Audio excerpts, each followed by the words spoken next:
If you find this video informative, please hit the like button and please subscribe to my channel for more videos like this. In this video we will be studying the Wald's visual cycle. Now, before discussing the actual cycle, let us have an overview about what happens in this cycle. As we all know, the human eye contains two main types of photoreceptors. The first is the rods and second are the cones. The basic structure of rods is as follows. These are the axons and this is the nucleus. Now it contains the discs which have the pigment rhodopsin. The basic step in the Wald's visual cycle is that when rhodopsin is exposed to light, it forms an intermediate compound known as metarhodopsin 2, which further breaks down into opsin and 11-cis retinal. Now, this metarhodopsin 2, which is formed through generation of various enzymes, it triggers the nerve impulse. Now let us look at the details of the Wald's visual cycle. So the first step in the visual cycle is the exposure of the rhodopsin to light, which causes its breakdown into luminorhodopsin. This luminorhodopsin spontaneously converts into metarhodopsin 1, which further converts into metarhodopsin 2. Now this metarhodopsin 2 gives two compounds. The first is the opsin and second is the all-trans retinal. Now this all-trans retinal has to be converted back into 11-cis retinal so that it can combine with the opsin and lead to the reformation of rhodopsin.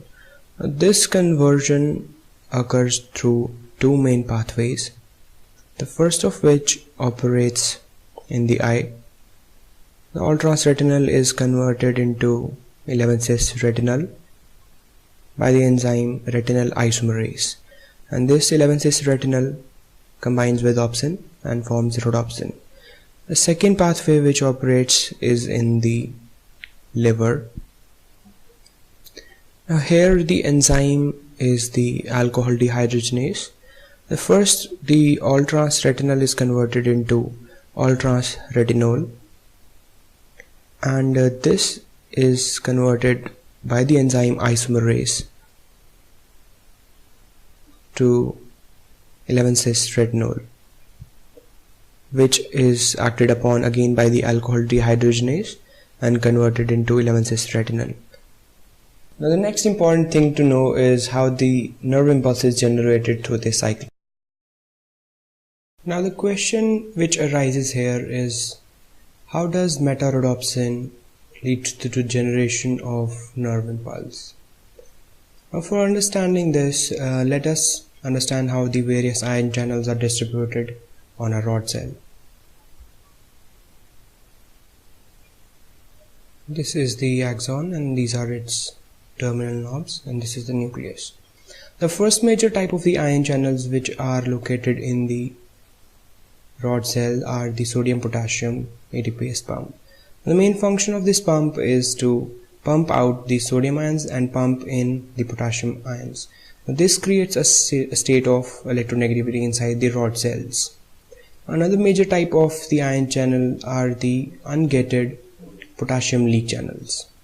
Now, through this ions, the potassium ions constantly leak out and create a state of electronegativity.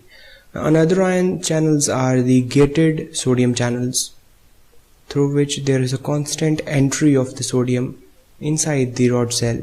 Now this entry creates a state of electronegativity of -40 millivolts, which is much less as compared to -80 millivolts of other excitatory cells. Now here are the calcium channels, through which there is constant entry of the calcium inside the axon. And through the terminal knobs there is the release of the glutamate.